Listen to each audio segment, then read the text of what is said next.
Hi everyone, welcome back sa aking channel na GTR Math Tutorial at Facebook na RJ Enseñado. So for today's video ay magdi-discuss tayo ng another word problem para sa Civil Service Exam number 113. So nasa description po ang link para mapanood nyo simula number 1. Okay, so i-post nyo po muna, try nyo sagutan. So Tony invested 100,000 pesos, part at 8% per year and the rest at 12% per year. His annual return from the investment is 10,000 pesos. How much interest was earned by the 8% investment? Okay, so ayan. So bago tayo mag-start ay ayan, invite ko kayo sa aking Civil Service Exam Review for Math and Logic. 50 pesos only. Nagsimula na po ito nung June pero recorded.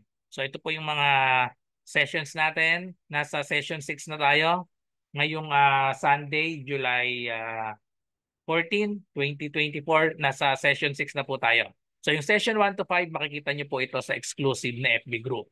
Okay? May mga worksheets din po tayo sa ibang subject. Okay, so mag-avail na po kayo. I-PM nyo po ako sa aking messenger. Ayan, ito, RJ Enseñado. PM lang po kayo. Napakasulit po niyan. 50 pesos lang for 10 sessions. Okay, so sagutan na natin ang ating problem. So Tony invested 100,000 pesos, part at 8% per year and the rest at 12% per year. So his annual return from the investment is 10,000. How much interest was earned by the 8% investment? Okay, so ang hinahanap natin dito, interest sa 8% investment. So mag-assign muna tayo dito ng variable kasi nag-invest daw siya ng 100,000 pesos.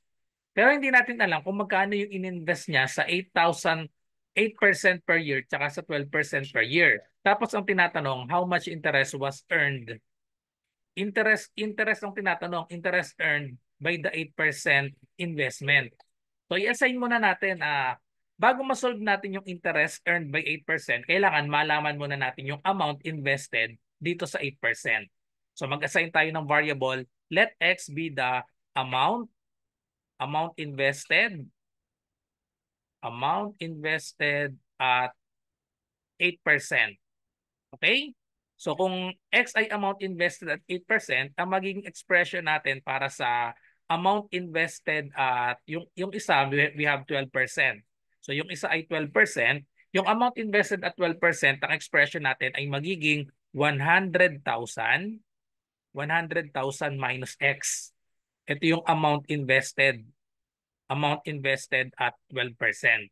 Bakit 100,000 minus X? Kasi ang total na ininvest niya ay 100,000 pesos. So yung X inassign natin sa 8%. So syempre yung sa 12%, yung natira. Yung natira sa 100,000. Kaya minus X. Okay? So 100,000 minus X. So ngayon, ang sabi dito, his annual return from the investment is 10,000 pesos. So ibig sabihin, ang gagawin natin, yung amount, i-multiply lang natin yung amount doon sa percent, sa rate. Multiply natin itong dalawa.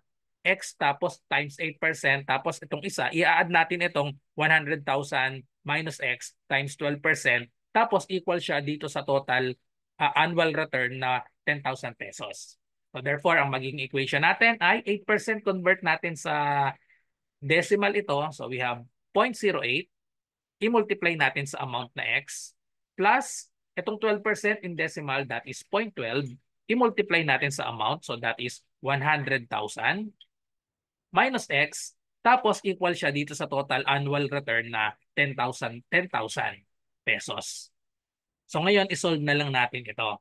So mapapansin natin, may mga decimal tayo. Para matanggal natin yung decimal, 0.08, 0.12, pwede nating i-multiply both sides by 100 para mawala itong decimal. Mahirap pa kasi kapag may decimal, no? So para mawala ang decimal, multiply both by 100. Or simply, i-move lang natin ito ng dalawa. Okay? Kaya natin minultiply ng 100 two decimal places kasi, so i-move lang natin yan.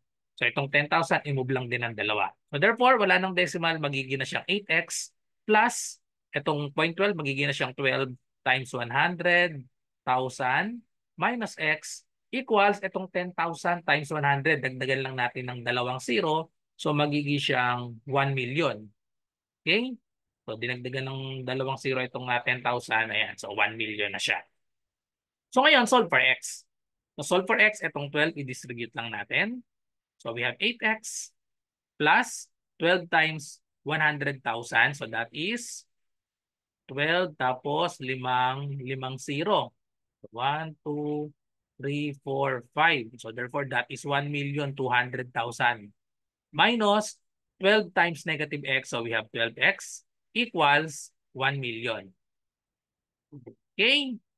So ngayon, i-combine natin ito. 8x minus 12x. That is equal to negative 4x. Okay? Tapos itong 1 million, subtract natin both sides. Ililipat natin itong 1 million sa kabilang side.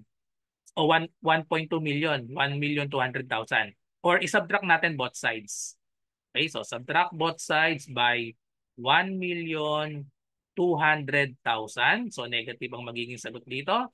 So therefore, we have negative 4x equals, so ito wala na, napapunta na sa kabilang side, 1 million minus 1.2 million. So we have negative 200,000.